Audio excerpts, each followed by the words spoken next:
nasib wanita muda seusai menagih utang kepada mantan pacarnya justru malah berakhir tragis.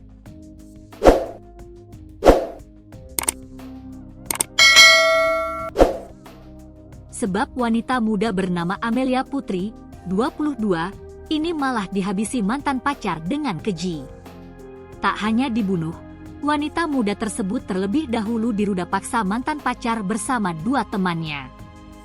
Ketiga pelaku meruda paksa korban bergantian di satu rumah yang ada di Cisauk, Kabupaten Tangerang, Banten. Setelah itu ketiga pelaku menganiaya korban sampai tewas lalu membuang jasadnya di semak-semak. Mantan pacar juga merampok handphone dan motor wanita muda ini. Kekejaman 3 pemuda tersebut terbongkar setelah penemuan jasad dalam posisi kedua tangan terborgol ke belakang, Rabu, 16 Juli 2025. Kasih Humas Polres Tangerang Selatan, AKP Agil mengatakan jasad ditemukan warga di semak-semak. Awalnya warga mencium aroma busuk seperti bangkai dan mencari sumber bau. Setelah penemuan jasad tersebut, petugas kepolisian langsung melakukan penyelidikan. Alhasil 3 tersangka pembunuhan wanita di Cisauk, Kabupaten Tangerang, Banten ditangkap pada Kamis, 17 Juli 2025, dini hari. Tersangka utama berinisial RRP, 19, merupakan mantan pacar korban yang mengajak 2 tersangka lain, IF, 21, dan AP, 17. Mereka ditangkap di 3 wilayah berbeda, yakni Tegal, Jawa Tengah, Tangerang Selatan, Banten, serta Bogor, Jawa Barat. Ternyata pembunuhan terhadap Amelia Putri dilakukan di rumah RPP pada Senin, 7 Juli 2025. Kasubdit Pemasbit Humas Polda Metro Jaya, AKBP Reonald Simanjuntak, mengatakan motif pembunuhan yakni RPP tak terima korban menagih utang 1,1 juta rupiah melalui status WhatsApp.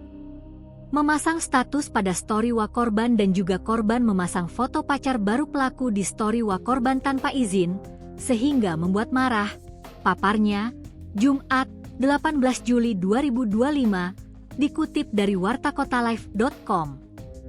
RPP kemudian merencanakan pembunuhan dengan mengajak IF, 21, dan AP, 17.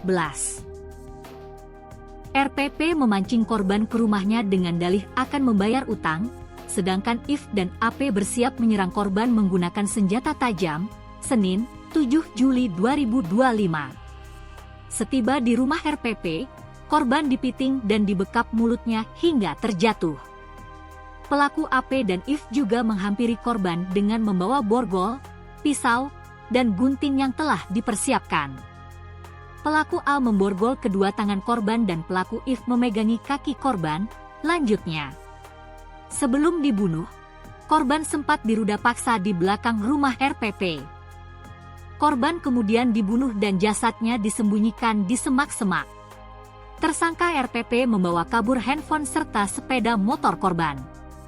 Akibat perbuatannya, ketiga tersangka dapat dijerat pasal 340 KUHP tentang pembunuhan berencana yungto pasal 339 KUHP tentang pembunuhan disertai tindak pidana lain.